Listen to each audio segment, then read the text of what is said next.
Welcome to Practical Shamanism. I'm Katie Weatherup. I'm a former engineer with 20 years of experience working as a shamanic practitioner, and I hope to help you to connect to your personal power and magic and to support you in living a really good life that just keeps getting better. Thank you so much for joining me.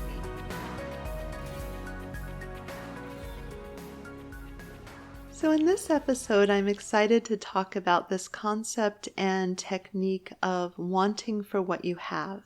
And it comes from a lot of really specific things. And I owe the core of the phrase and the practice to Sean Roop, who you can find at tantraquest.com. He's a favorite mentor and teacher of mine. But of course, I've woven that wisdom through my own life and into some other places. It's kind of like that was the jumping off point.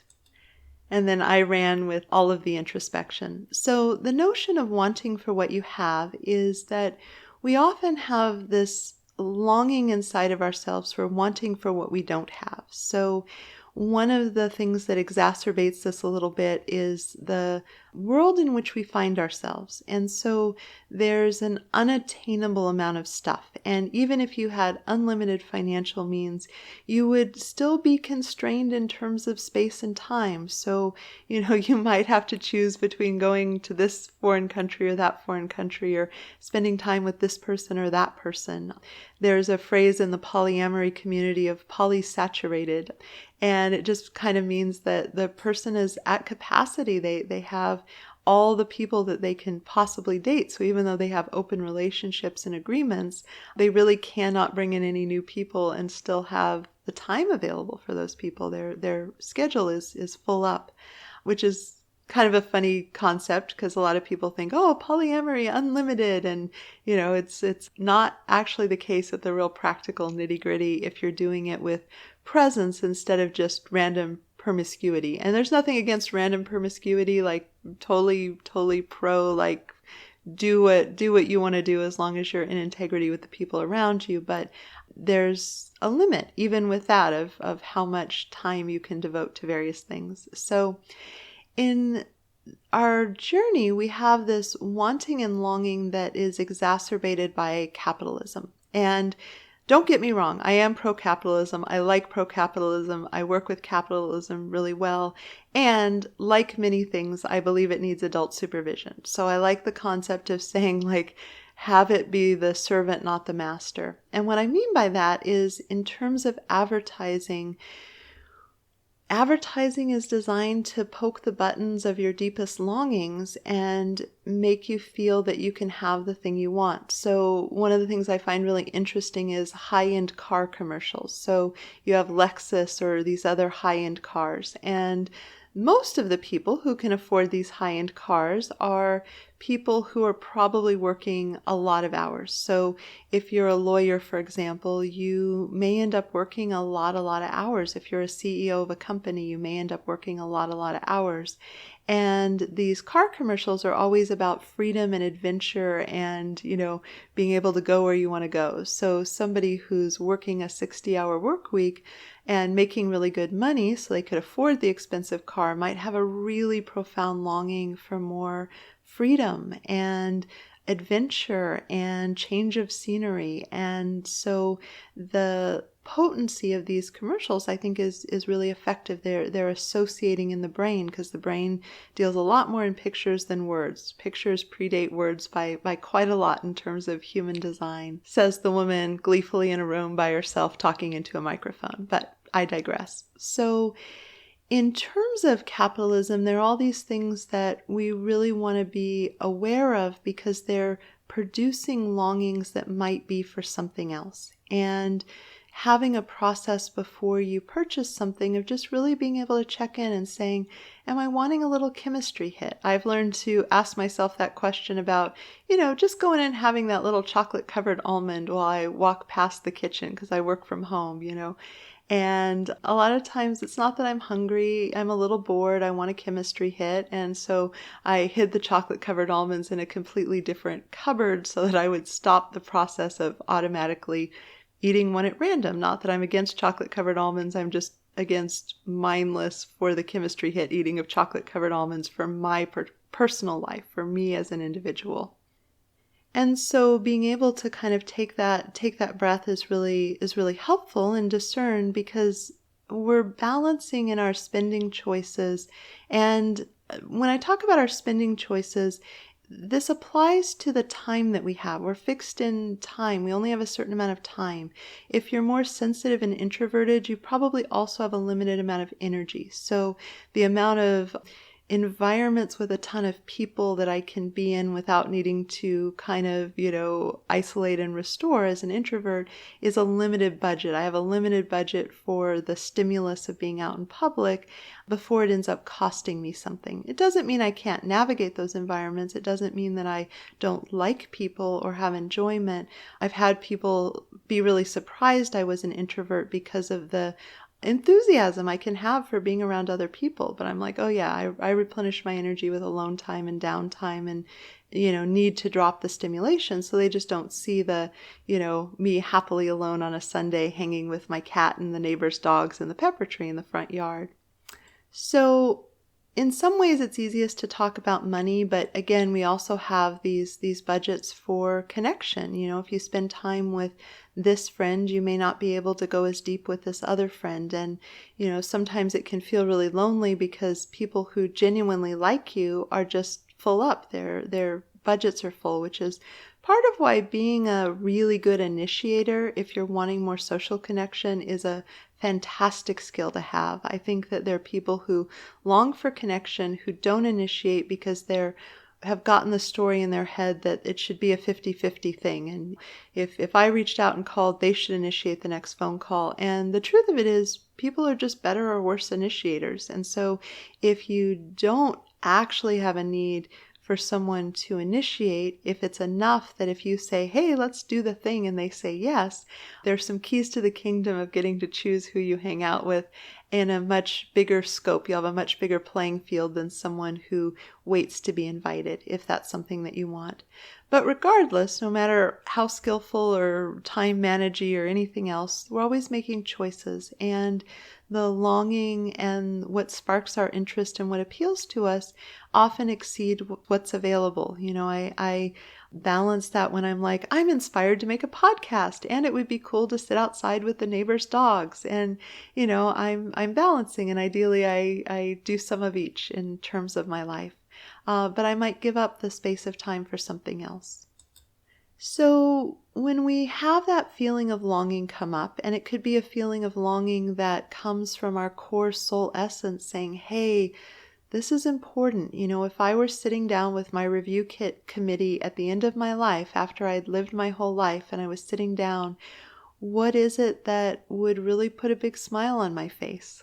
There's someone who leads play parties, and she has people go around the circle, and she asks this question: what's the mildest thing that if you experienced at the end of the evening would have you leaving with a smile on your face? And what's the wildest thing you could imagine that you would love to happen? It doesn't mean you have to commit to it. And it's a fun exercise for people to feel into what they want. And it's a good sorting exercise for a play party because, then people can say like, oh, this person would like their hair stroked and I would love to stroke someone's hair. Again, this is kind of an obscure group of people, but it kind of gives that idea of, what your soul would feel really good about. Because at the end of your lifetime, whatever you've accumulated financially becomes irrelevant, but the soul health and the soul growth and the experience of the soul is kind of the thing that gets carried forward into whatever you end up doing next. And I don't want to go too far into that as a digression, but there are times when I feel like there's almost a soul override where there's like, this is so important that even if you're scared about the money or the details, and I don't do that very often. I'm really kind of conservative and thoughtful about times when I make a money stretch, but there have been places I traveled where I'm like, I don't have the money, but I feel called to be here. This is the right thing. So gosh darn it, I'm going to figure it out, even if it goes on a credit card. And I did end up with a fair bit of credit card debt because there were things that really spoke to me, but I don't have regrets. I don't have regrets about the travel and then the complexity of getting the credit card debt paid off, which eventually I was able to do. So it went. But outside of that, one of the ways to kind of recalibrate yourself so that you can really feel into, is this an authentic soul desire or something that's just kind of tripping my chemistry with capitalism, or even entirely some other longing? And a little bit of journaling could be really helpful. So if you're like let's take weight loss. There are a lot of women who make themselves really crazy about what their bodies look like. And I'm not knocking if you want to lose weight. Like I even have a program for it, but I think that a lot of women have a lot of longings that are put onto them by society around that. And it's an incredibly useful exercise to be, if I lost 20 pounds then, people would like me better. Probably not necessarily. There's a lot of weird competition if you're, if other women are feeling intimidated by your beauty. I'm not saying that's not a reason to carry extra weight sorry, I'm not saying that's a reason to carry extra weight, but the people would naturally like me better if my perceived social value was higher is untrue. We do not like people actually better for higher perceived social value. They'd probably like you better if you were kind to them and you asked how their day went and you demonstrated empathy. Those are much more likable qualities from the point of view of other people than thinness. Or they might feel like, I would, again, there just might be all these mind map things that came off that have nothing to do with it, and the longing is for something else. Or if you felt like if you bought this expensive thing, what would you have? What's the longing that you're really looking to meet? And so some of that journaling is really useful. And sometimes you really uncover like a deep truth, like my intuition, just when I get really quiet with myself, says this is something that matters. So I'm going to take the trip, or I'm going to book the session, or I'm going to, go experiment with dating, even though it might not be a good time on paper, or whatever it is that you decide to step into. But one of the ways to calibrate your system and really tease out whether there's something that's genuinely, deeply aligned, in which case flipping on your manifestation magic and playing with ways and means and finding out how to make it happen and being really resourceful is a good idea. That stuff can take energy, so it's best used judiciously. But there have been times when, everything has come together. I figured it out because it was really important for me in some way. But again, you don't want to do that all the time with every whim. And this wanting for what you have means that, a good time to use it. You can use it proactively, but you might use it when you're longing for something you don't have.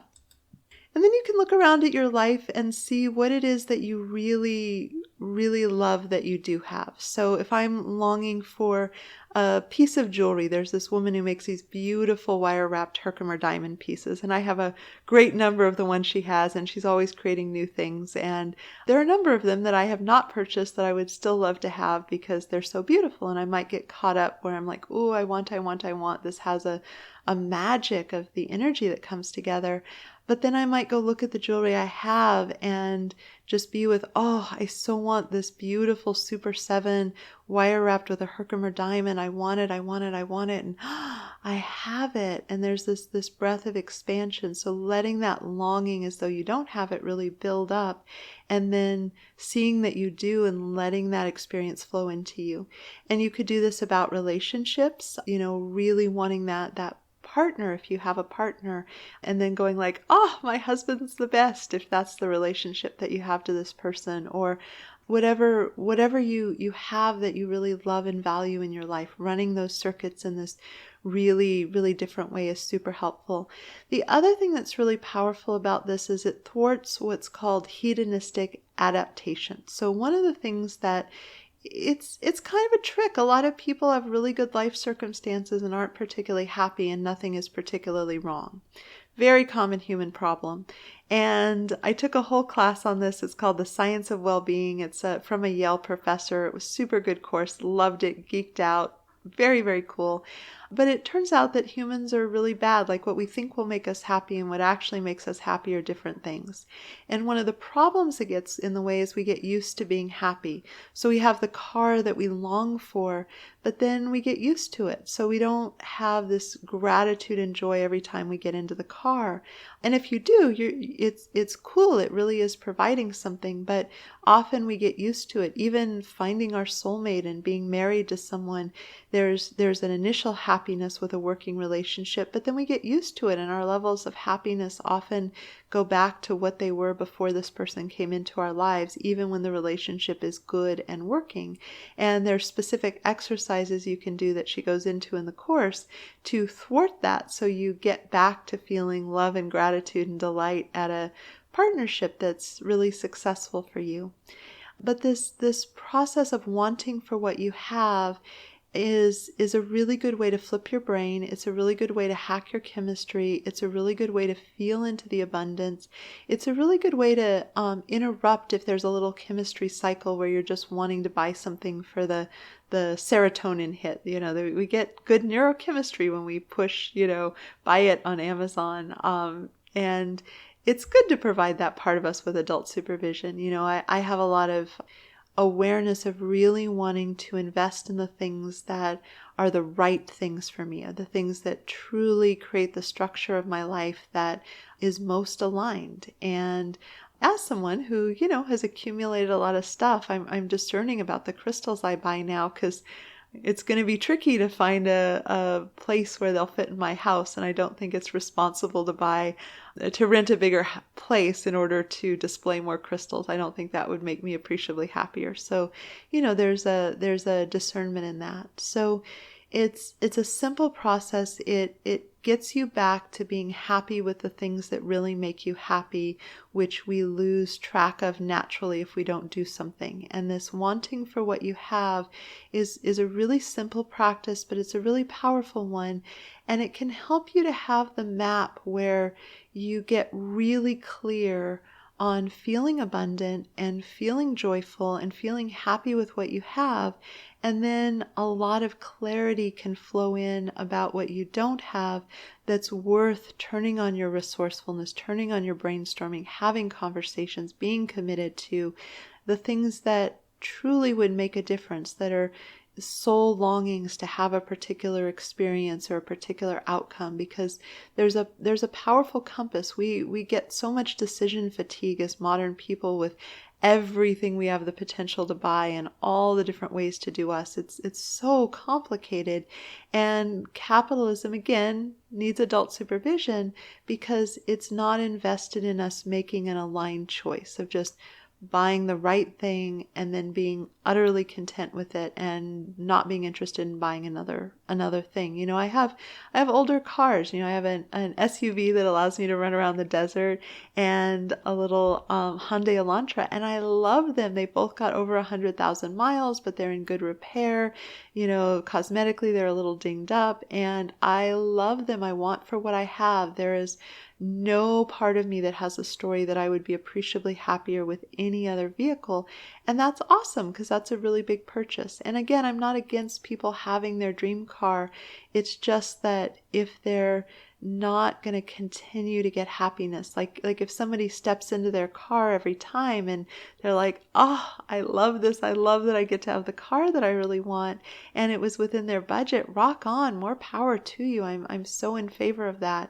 But it's about things that really, really increase our happiness. And particularly if you're someone who's struggling with a shopping addiction, I have a few clients who that's just one of the things that comes up for them. It's an incredibly powerful way to interrupt that, because you literally can access all the feel-good chemistry that you would get by purchasing something with what you already have in your house. And what's hard about that is if you've been overspending, often there's a shame bubble on the other side, so looking at it doesn't bring you joy. So it can be helpful to just get rid of all the things you realize in retrospect you don't really want, no matter how much you spend on them. It's just good to clean out that energy, and then it gives you space to really see the things that you do want, and work with those in a really powerful way. So if you feel called, a little Marie Kondo the tidying up kind of book that she has, and now Netflix program and all of that. Could be some good medicine. It could be really helpful, but I just really, really think this is a powerful way that you can do on your own to start to come into clarity in a very loud environment. There's a lot of loudness about what do you want, and what other people want isn't necessarily a good reference. I wish I'd saved a picture of it, but I grew up with golden retriever dogs, which I love, and they're water dogs. So they, any stagnant puddle they're flinging themselves into. So there's this picture with a little video, and there's this golden retriever who's in this big tub of water just churning its paws away in absolute bliss and delight. And the other dog has also been provided with a bucket of water that it's sitting in. And it's clear the dog's like kind of patting at the water, like trying to figure out, because it wants the fun that the golden retriever is having, but it just doesn't get it. It's like, why is this fun? I felt like that in college. I went to some parties and we're stuffed into a dorm room and everyone's drinking and I don't know anyone and you have to yell to have conversation. And looking around and being like, why do people think this is fun? I don't understand. I don't get it. I really, really, really do not understand why this is fun.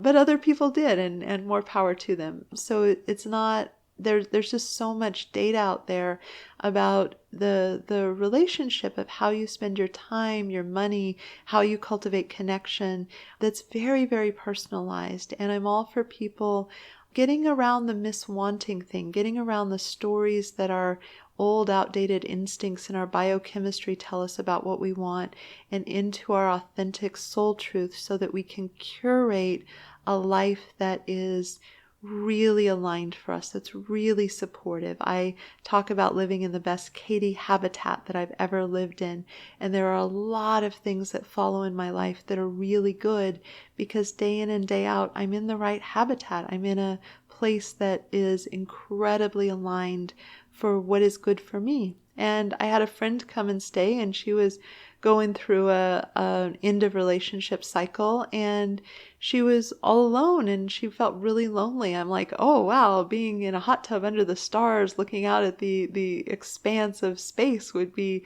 great medicine for me. That's where I go when I go through a breakup. And for her, it was the opposite. She was lonely. She felt isolated. It stirred something really, really different for her. So the habitat that I love wasn't a super fulfilling place for her to hang. So anyway, I hope that this helps you to kind of map out how to make those discernment choices about the physical objects, the relationships, the time, how you spend your money, the experiences you call in a way that's really aligned and helps you thwart that painful feeling of longing for something that you can't have. Because it's hard, I think we've all felt that. And I certainly have had a lot of times where I felt like I had a lot less money. There's a joy of being in a more successful practice where, I certainly don't have unlimited funds by any measure, but I have enough. I have enough money to have what is truly aligned for me and some of the things that I would really enjoy having. And that's nice, but there's still moments when I need to, coax myself to go look at the jewelry collection that I do have rather than the next shiny thing that this amazing artist has produced. So thank you so much for listening, and I hope that this has some wisdom that will really support you on your journey.